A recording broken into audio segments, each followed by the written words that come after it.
Maio de 1945. O Terceiro Reich está em ruínas. Berlim caiu. Hitler está morto. A guerra na Europa, para todos os efeitos, acabou. Mas nas profundezas geladas do Atlântico Norte, um último predador nazista ainda se move. Ele não está caçando comboios aliados. Ele não está patrulhando. Ele está em uma fuga desesperada. Este é o U-234, um dos maiores submarinos já construídos pela Alemanha. E ele não é apenas uma máquina de guerra, ele é um transportador de um segredo tão terrível que poderia ter mudado o resultado da Segunda Guerra Mundial, mesmo em seus últimos segundos. Dentro de seu casco de aço pressurizado, cercado pelo cheiro de diesel, suor e medo, uma tripulação exausta navega em direção a um destino impossível: o Japão. Mas não são os torpedos nos tubos de lançamento que tornam o U-234 a embarcação mais perigosa do planeta naquele momento. É a sua carga. No porão de carga, em contêineres revestidos de chumbo, repousa o último suspiro da tecnologia de terror nazista. Algo que os aliados nem sonhavam que a Alemanha possuía em tal quantidade. Esta é a história da última aposta de Hitler. Uma missão suicida através de um oceano infestado de inimigos, carregando os planos, os cientistas e os materiais brutos para desencadear o apocalipse no Pacífico. O que exatamente havia dentro do U-234? E quão perto o mundo chegou de ver um cogumelo atômico com uma suástica estampada nele? Se você gosta de mergulhar nos segredos mais obscuros da história, já sabe o que fazer. Inscreva-se no canal, ative o sino e prepare-se. A escotilha está fechada. Estamos submergindo. Para entender a loucura da missão do U-234, precisamos entender o desespero da Alemanha no início de 1945. O cerco estava se fechando. Os exércitos soviéticos avançavam pelo leste, os americanos e britânicos pelo oeste. O sonho do Reich de 1000 anos estava durando apenas 12. No entanto, nos bunkers de Berlim, a fé nas Wunderwaffen, as armas maravilhosas, ainda persistia. Havia a crença delirante de que uma nova tecnologia poderia virar o jogo no último minuto. Caças a jato, mísseis balísticos V2 e algo ainda mais sombrio, a pesquisa nuclear. Do outro lado do mundo, o Império do Japão também estava sendo estrangulado, mas ainda lutava com uma ferocidade suicida. Havia um acordo entre as potências do eixo. A Alemanha forneceria a tecnologia e o Japão forneceria a vontade de lutar até o último homem. O U-234 foi escolhido para ser a ponte final entre esses dois impérios moribundos. Ele não era um U-boat comum. Era um gigante da classe XB, originalmente projetado para lançar minas, mas convertido em um cargueiro submersível de longo alcance. Em março de 1945, no porto de Kiel, sob a cobertura da noite e de constantes bombardeios aliados, o U-234 foi carregado. A lista de passageiros parecia o elenco de um filme de espionagem.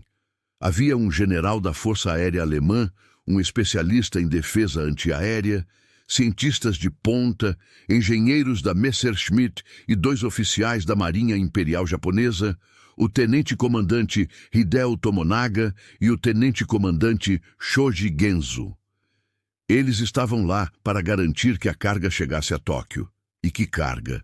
O manifesto de carga do U-234 é uma lista de compras para o fim do mundo. Ele transportava plantas detalhadas e protótipos das armas mais avançadas da Alemanha. Havia caixas contendo um caça a jato Me-262 desmontado, o primeiro caça a jato operacional do mundo. Havia componentes para foguetes V2. Havia toneladas de documentos técnicos sobre radares, miras de bombardeio e tecnologias sintéticas. Basicamente, todo o conhecimento militar alemão acumulado estava sendo transferido para o Japão. Mas havia algo mais. No fundo do submarino havia 10 caixas misteriosas. pesadas, revestidas. Elas foram tratadas com uma reverência aterrorizada pela tripulação que as carregou. O manifesto as listava de forma vaga, mas a verdade era muito mais radioativa. Dentro daquelas caixas havia 560 quilos de óxido de urânio. Não era urânio comum. Era material que, se processado corretamente, poderia ser o núcleo de uma bomba atômica. A Alemanha nazista não conseguiu construir sua bomba a tempo, prejudicada pela sabotagem aliada e pela falta de recursos. Mas eles tinham a matéria-prima, e agora eles estavam enviando tudo para o Japão, na esperança de que os cientistas japoneses pudessem terminar o trabalho e usar a arma suprema contra a frota americana no Pacífico. A viagem começou em 15 de abril de 1945. O comandante do submarino era o Kapitän-Leutnant Johann Heinrich Feller, um veterano durão, mas pragmático. A atmosfera dentro do U-234 era tóxica, tanto literal quanto figurativamente. Imagine dezenas de homens presos em um tubo de aço, sabendo que a superfície do oceano acima deles estava repleta de destroyers e aviões aliados caçando qualquer coisa que ousasse levantar um periscópio. O ar era viciado, a tensão era palpável. Os oficiais japoneses mantinham-se distantes, estoicos, focados apenas na missão. Os passageiros alemães, generais e cientistas que não estavam acostumados à vida claustrofóbica de um submarino entravam em atrito com a tripulação. Então, no meio do Atlântico Norte, veio a notícia que mudaria tudo. O operador de rádio captou uma transmissão que fez o sangue de todos gelar. Adolf Hitler estava morto. Ele havia cometido suicídio em seu bunker em Berlim. Poucos dias depois, veio a confirmação final. A Alemanha havia se rendido incondicionalmente.